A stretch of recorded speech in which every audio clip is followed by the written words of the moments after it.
Simple present tense.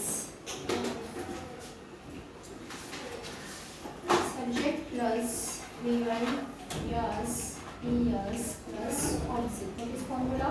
Simple present subject plus V1 plus yes es plus object.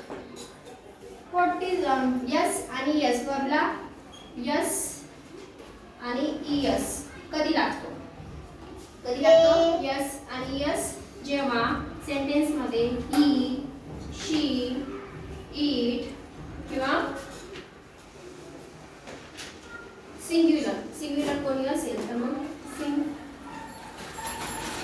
एकटा person one person जर असेल तर त्याच्या समोर काय लागतो वर्बला यस इयस लागतो.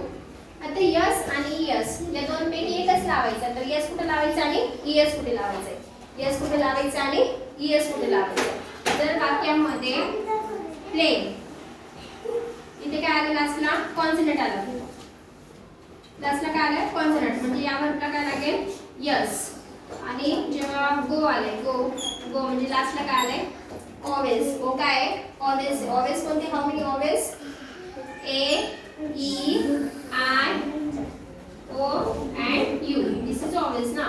लास्टला जर ऑलवेज आलं तर त्या वर्बला काय लागतो इयस काय लागतोय इयस. कोणाच्या समोर लागतो ही शी इट सिंग्युलर कोणी असेल तर त्याच्या समोर काय लागतो वर्बला यस किंवा इयस लागतो. जेव्हा वर्बच्या शेवटी वाय असेल वर्बच्या शेवटी कॉन्सोनंट आलं असेल तर त्याच्या समोर काय लागतो यस आणि वर्बच्या शेवटी जर ऑलवेज आलं तर मग तिथे काय लागेल इयस. अंडरस्टूड.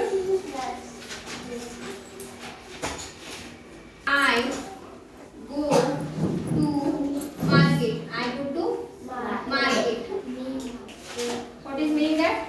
मी मार्केटला जाते.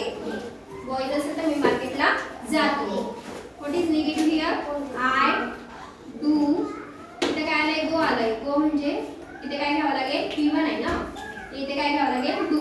I do not go to market. मी मार्केटला जात नाही. Do I go to market? मी मार्केटला जाते का? मी मार्केटला जाते का? Do I not go to market? मी मार्केटला जात नाही का? Understood?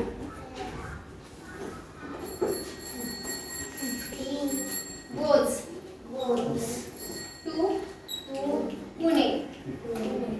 तो पुण्याला जातो. What is meaning that Marathi तो पुण्याला जातो.